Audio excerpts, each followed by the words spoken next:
being alone with your thoughts. I mean, I think that's a pretty cool place to start, leaving the phone at home, going for a bit of a wander. Where Yep, would your I think mind go? where would my mind go? Probably on all my to-do list, to be honest. But with that being said, I've read a few books recently that have kind of switched my way of thinking, and they all were very adamant about meditation, for example. So with meditation, you shut your mind off, which not a lot of humans are very good at doing that. We let our minds wander all day, whether, it's on our to-do list or it's, something happened in our past that we can't really let go of, or, you're hungry and you're thinking what you want, whatever it may be, our minds are always, all over the place. So Yeah. if I went for a walk and I didn't have my cell phone, I would try to be present, um but it's tough to live in the present moment. You're thinking about what you need to do tomorrow, or that, like I said, your to-do list, or like you're thinking about, oh, should I have handled this situation this way, or that kind of thing. So I mean, I'd like to think that I could shut off, but I have a feeling that my mind would just be going in circles. 100%, right? Like just Hmm. running like a million miles an hour. And Oh I think yeah. it I think it's real hard to be present when we're always connected to things so far away, right?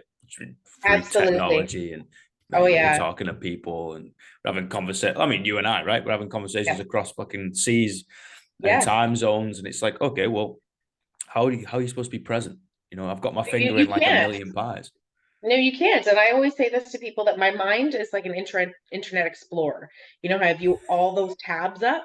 That's my mind at all times. I have all these tabs up. It's just like, oh right, Shania has soccer tonight, and like, oh right, Mila has this book due at the library on this day, and oh right, I have a podcast at 2 o'clock. It's all these tabs up in my head, and so I'm trying to shut them down, but I have yet to be successful in this area. So I started doing yoga at a yoga studio, because then they like almost guide you through it, Yeah. and at least they like will remind you, be like, okay, so let's go back to your, like, if your mind has wandered, let's bring it back to your breath. So something Mm. simple. And what is more present than breathing? You know what I mean? Like, to just simply breathe. That is what we're doing at all times, even when we're sleeping and our mind's not even aware of it. So for yoga, they just focus back on your breath. So again, four inhalation, 4 seconds, and then 4 seconds out. And then you're supposed to like imagine it coming through your lungs and stuff. So I find that's only the really time that I can be present, because I have somebody constantly reminding me to be present with your body. Yeah, you basically outsource that Yep, role, right? And be like, yep, listen, you tell me what to do, and I'll just right. Oh, follow, mate. remind me to Like, breathe again. so Yeah, how do you balance all your shit, mate? that's a good question. Somebody actually asked me this yesterday. Actually, the doctor that worked on my hips that asked me this yesterday. To be honest, sometimes I'm losing my goddamn mind. Mm. Sometimes I feel like I'm superwoman, and I'm like I got to give myself a pat on the back at the end of the day, because it's like, I can't believe like I did everything that I was supposed to do today, and still, be a mom. And I was a caretaker to my father for many years. So trying to juggle just family responsibilities, as well as being a businesswoman, and then Yeah. along with what I do for a living in the fitness industry, it is part-time job just keeping yourself in shape, Fucking for hell. example. Well, so like, trying to be a business person and putting in, 20 to 40, 60-hour work week, is completely, that's a basic thing. And then you add your own training on top of that. I train like 18 hours a week sometimes, and that's to simply keep myself in a certain condition, because I'm my own walking advertisement, right? So Mhm. some days I feel like I'm losing my goddamn mind. Other days I feel like Superwoman. So to be honest, I don't know if there's a specific answer about how I do it. I know for sure that I could be a little bit better with time management, like we all could be, I'm sure. For sure. Um, but at the end of the day, I have to-do lists all over my house, because like I've like notepads everywhere, because like something will pop into my head. And then instead of just having the internet tab up there, which could be lost in the browser somewhere, I have to write it down real quick, so that it's like, oh right, I have to do that kind of thing. So I honestly don't know how I do it. Some days I'm better than others, but I mean, we all try our best at the end of the day. For sure. And it's that resiliency, right? Of, hey, Mm, shit really might have hit the fan today. and Yeah. maybe you only ticked off one thing on that to-do Yeah. list, right? But guess what? You're still going to get out of bed at X amount of time in the morning tomorrow and give it another good fucking crack. Like you're still there Absolutely. again. You still got to get up and you still got to get crack on.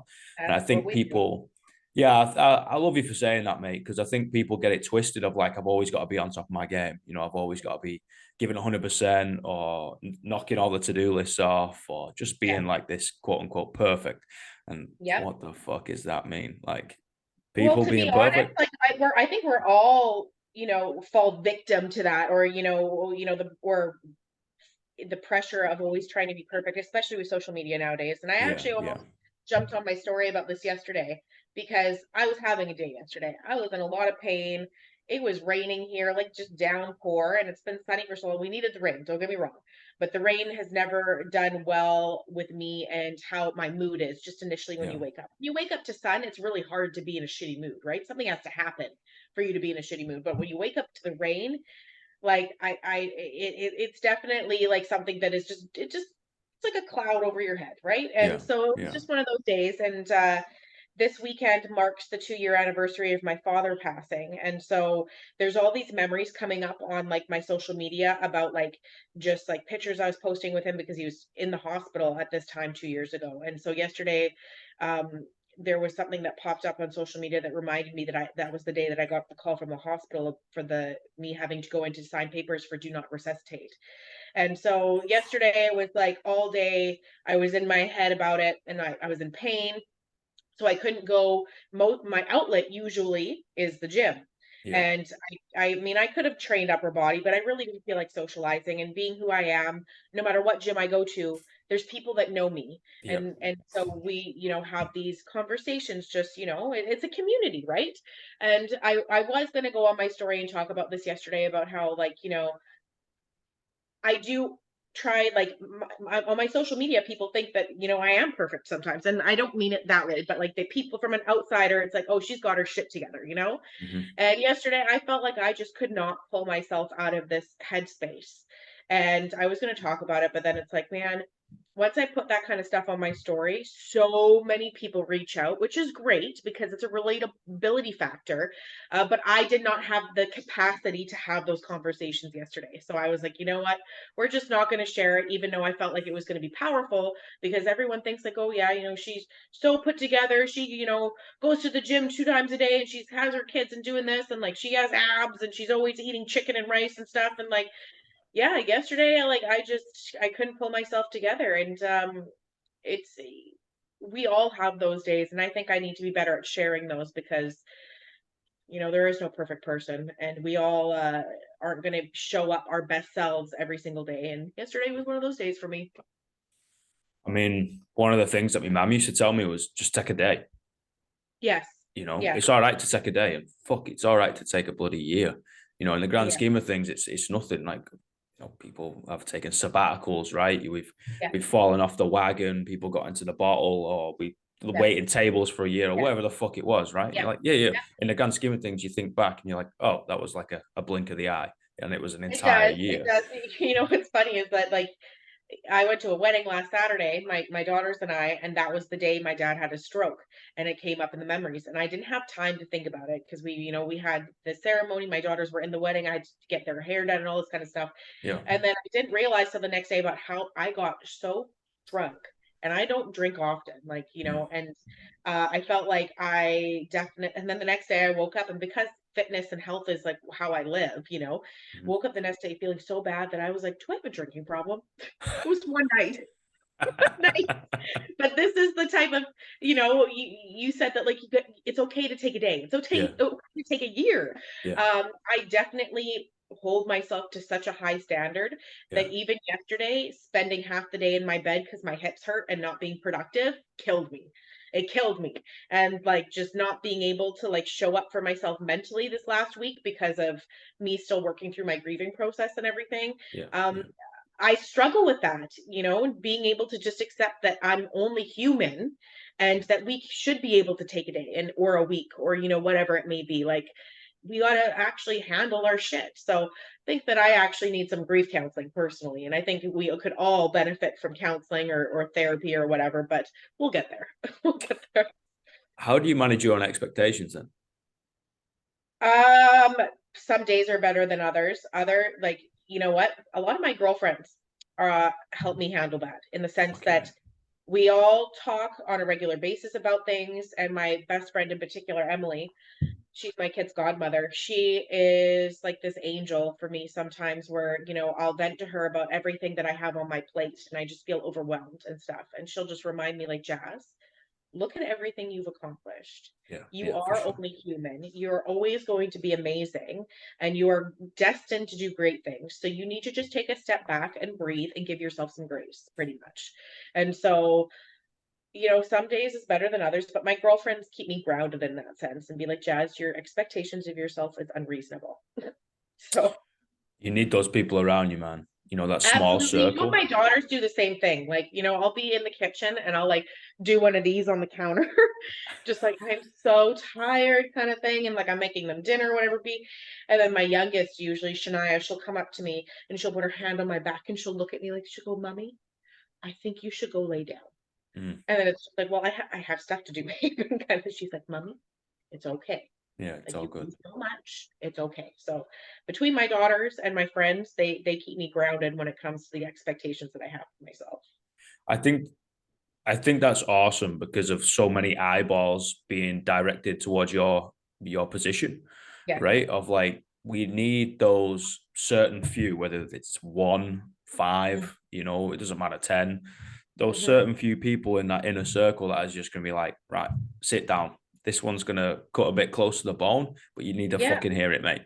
And absolutely. you're like, oh, okay, cool. Like, here's the reins. I trust you wholeheartedly with the reins. You're going to steer the ship for a little bit, and Yes. it keeps us humble, keeps us grounded. And for those highly productive, highly motivated individuals, highly disciplined, sometimes it makes you rest, which means you can Yeah, go a bit harder tomorrow or next week or next year or whatever. We need to take a exactly. little bit of a step back and a It is. reassess. Absolutely. I'm grateful for those people because yeah, I think I might go crazy if I didn't have them. Yeah, I tell my missus all the time. I say, "Love, you saved me from me." She's like, "What the fuck are you talking about?" I was like, "Because if you weren't around, I'd work 24/7." Yep. I get that. I totally get that. My mom does the same thing where she's like, Jess, you just need to take a minute.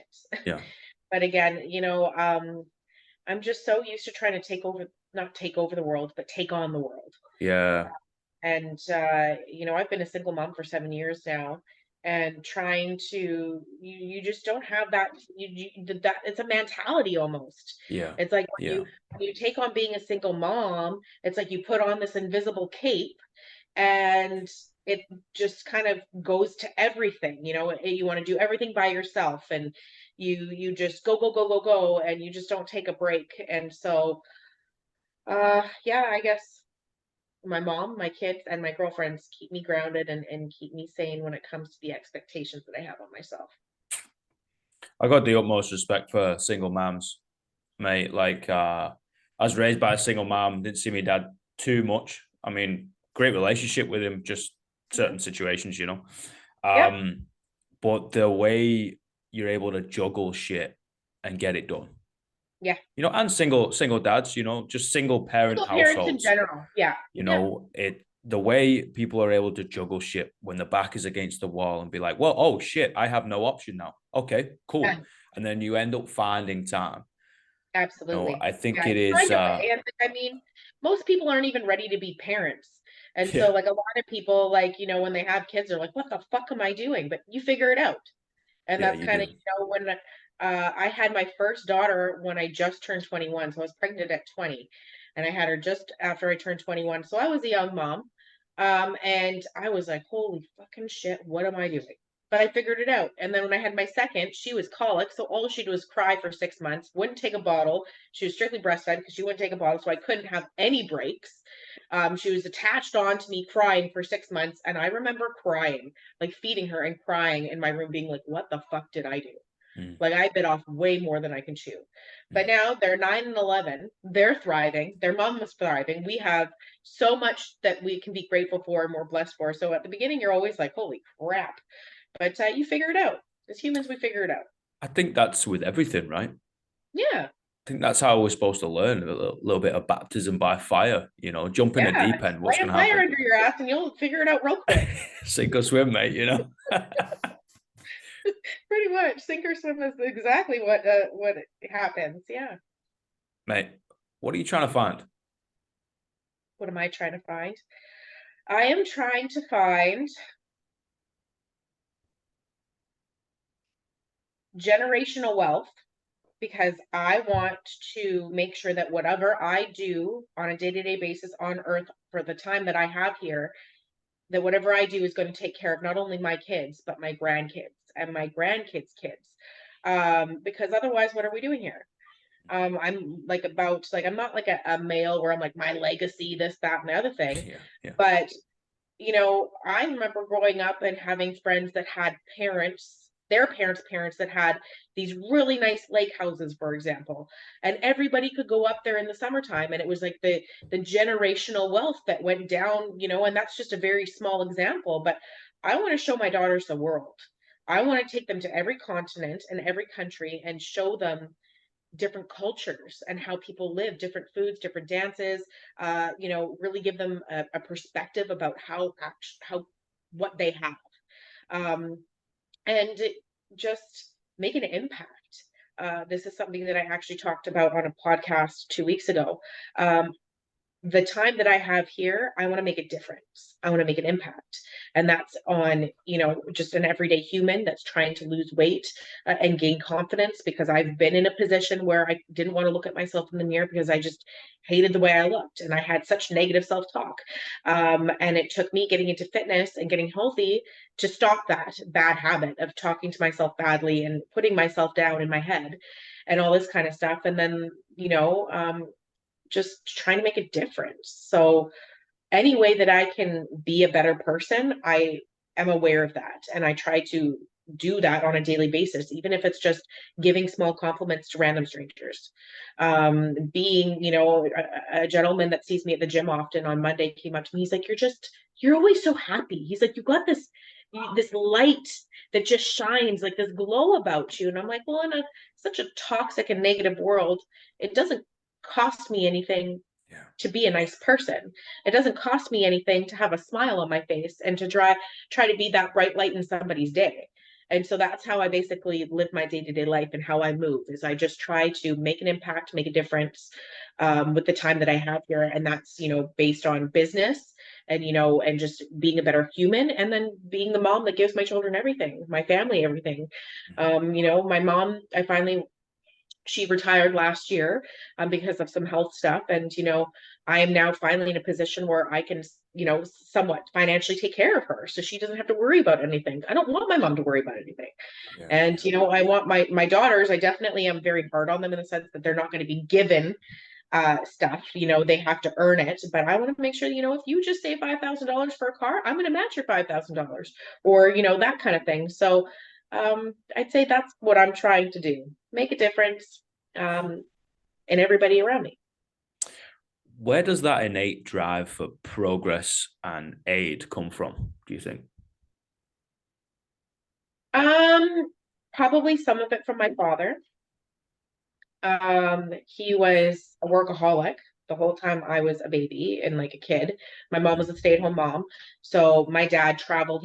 Owned a sawmill equipment company. So my dad traveled to expos all around the world. Like he went to Australia and New Zealand every 2 years for these big expos and stuff. And so he was never home when I was younger because he was working, but he worked so hard. He gave my family the blessing of being able to have a stay-at-home mom. That's not realistic anymore. Yeah. You need to have two working parents now to survive. But my mom was there every day to pick me up from school and drop me off. And like I wasn't grateful for that until I became a mother and I see, all these kids getting dropped off and picked up by daycare and not never seeing their parents and everything that made me realize how lucky I was to be able to have a stay-at-home mom. But that was only possible because my father. And, my dad did not live the same lifestyle as I live. So I definitely didn't get that from him. He was over 400 pounds and had a lot of health issues. But because of that, probably pushed me in the direction that I am when it comes to fitness and health, because watching him pretty much kill himself every day at the dinner table with the amount of carbs and butter and all this kind of stuff that he would eat. You know, again, when you're younger, you don't realize these things till you get older. Yeah. Um, but I'd say like my drive and my ambition and just like the need to take care of people and that kind of stuff comes from my daddy. Wow. I think you touched on a really important point there of we need two pretty decent checks coming into a Yes, household. yes, you do. Or multiple streams of income with both. Like, I mean, with inflation and the way like the world is right now, like it's not practical for to have a stay-at-home mom. And if there's someone a stay-at-home mom, the husband is, even a lawyer or a doctor these days may even struggle with having, their partner stay at home. But Yeah, yeah, unless you're making millions of dollars, it's just not practical. yeah, yeah, yeah. Hmm. Like I speak to people back home, right? And like inner city Manchester or back on the council estates, and you're just like, mate, how are you supposed to make it out? You're making £24,000 a year. And I'm like, Yep. do the maths, mate. Get the calculator out and do the fucking maths. How are Oh you yeah. supposed to make it out? Mm. They're like, oh, well, I never really thought about that. I was like, yeah, so there's another issue. Good luck It's buying it like an investment, like a house or anything, because it's like I live in Vancouver, and I think Vancouver's in the top 10 most expensive places to live. yeah, Vancouver's And crazy. yeah, and so to be able to afford a house here, a micro apartment, which is like 500 square feet, not even like you Right. don't even get a bedroom. It's like your bed, your couch, your kitchen, and a bathroom. That's it. Like a And studio, yeah. even that is $500,000 easily. Yeah. And so, like, being a mother of two, I would need obviously three bedrooms minimum. And I'm always going to have my mom with me. So, like, I'm never going, she's going to be with me till she's not here anymore. And so then we need four bedrooms. You got four Trying to bedrooms. get a four-bedroom house somewhere for under $1 million. Not going to happen. Yeah. Then there's also So, the social implications, right? So you're growing up as a kid with, yeah, your parents are around, granted, but they're yeah. not Yeah. because they got to fucking grind themselves to the bone, right? And then you talk about the mental health implications because rather than working 12-hour days now you got to start pushing 16, 17, 18 on the regular. Yep. And that's why I'm so grateful for what I do because the majority of my stuff, like a I'm a personal trainer. Yeah. I am an online fitness coach. Yeah. And I guess you could say, quote unquote, in which I hate these terms, influencer and content creator, but I guess the day and age that we live in. So I'm just going to use them. Yeah. I get to manipulate my own schedule. Mm-hmm. So I still get to drive my kids to and from school. I still get to be at all their soccer games and majority of them and all this kind of stuff. I work 24/7 off my phone, but I mean, I still get to, I take them to the gym with me, for example. I get my workout in. I get them to film my workout. So then I actually pay them $5 a video now. So I've actually Love employed that. my daughters. They're on the payroll now. Love that. So they help film my workout videos. I give them $5 a video. They get their workout in. I get to spend time with them. So I mean, I'm so grateful to do what I do because even though I'm a single mom and even though like I work, I guess 3 or 4 jobs, if you want to break it down, Yep. I still get to spend ample time with my kids and I still get to provide for them at the same time. So I think that, I'm pretty lucky in that sense. Lucky, or you had the courage to give it a fucking go. I guess a little bit of both. I mean, I say luck, but it's like I'm just grateful that I put myself in a position Yeah, that it's a choice. for sure. Most people aren't going to say, okay, let's work from home, let's start a business online, and let's create videos and hope I get paid. Yeah. Like most people don't do that. But I guess I put myself in a position, and I was I'm blessed enough to have the certain work ethic that I have. So um, being able to put myself in this position is, I guess it was a choice of mine, but most people, I guess, don't have the balls to do that. Yeah, there's a lot of people that don't want to work, but that's okay. Yeah, well, I mean, I get a lot from my career. When I get clients messaging me being like, I haven't been able to wear a sleeveless shirt in X amount of years because I was Mhm. so insecure about my arms. And then they send me a picture in like a sleeveless shirt. It's like that shit feeds my soul. Yeah, I man. get a picture of the scale because they dropped 3 pounds this week. They're like, I didn't think that this was possible, or they fit this dress, or whatever it may be. That shit amps me up and makes me like, I love my job. I love my job. I got 3 questions. Yep. What's the greatest piece of life advice you've ever received? Mm. Life advice? Okay, well, I have one that I remember from my daddy, which I don't know if this would be considered life advice. This is more like relationship advice, but I'm gonna put it out there because this is one that has stuck with me. My daddy, back when I was like 17, I was clinically depressed. I was on antidepressants, and they made me very emotionally unstable, if you will. And I remember being in this relationship and I would suffocate this partner just because I was so messed up. Yeah. And my daddy used to say, now, Jazz, if you, and this could actually go for friendships as well, because I think that some people are very overbearing with friendships sometimes. If you let sand sit in your hand like this, it's not going to go anywhere. But as soon as you start squeezing it and put pressure on it, it's going to fall through your fingers. Still to this day, 15 years later, I still remember this little thing that he told me. And so, like, obviously, I'm in a way different place now than I was at 17. Mhm. But that's some life advice that I remember is like, just let things sit. If you, as soon as you apply pressure, as soon as you squeeze and force things almost, it's going to fall through your fingers. Yeah, just let it be. Yes. Yes. What's the worst piece of life advice you've ever received? Worst piece of life advice. Go on that date. No, just kidding.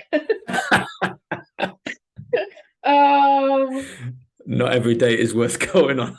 Oh my goodness, the dating scene. It's Pint of not. Ben and Jerry's, your feet up on the couch and a solo Netflix. That's all you need, man. I'm telling Yeah, you. I mean, I love my routine, and like as much as like I see all these things about like what you can do with a supportive partner, and like as much as it would be nice. Holy cow, some of these they're headaches. Relationships are so much work. I'm not against them. I'm just saying, just yeah, good luck to anybody single. But the worst life advice. I'm not sure if I can pick anything from my head about the worst life advice. That's all right. Yeah, I don't think I have anything for that one. I try to stay positive. I, that's also very good. Right? I got one more question on. Okay. What are the 3 words you would tell your younger self? Don't settle. Never settle. I know Mhm. that's 2 words, but do not settle. There we go. There's 3 words. um, there's a lot of times in relationships or circumstances, situations, Yeah. even business stuff Yeah. where I have not seen my worth. And I'd settled for less. So that's like with business relationships, there's contracts that I may be in with certain sponsorships where, I didn't see my worth and it was like I was excited just to be a part of a company. But I got bare minimum from them. That's settling. Being in relationships and not actually getting what I need, that's settling. Um, don't ever settle. Mhm. Hold yourself up high, but still be humble.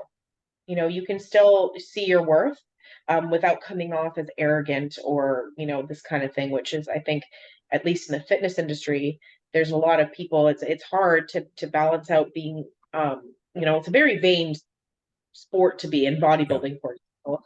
You are constantly focused on your appearance, Mhm. and so with that being said, it's hard to stay humble sometimes in such a vain industry, Yeah. if you will.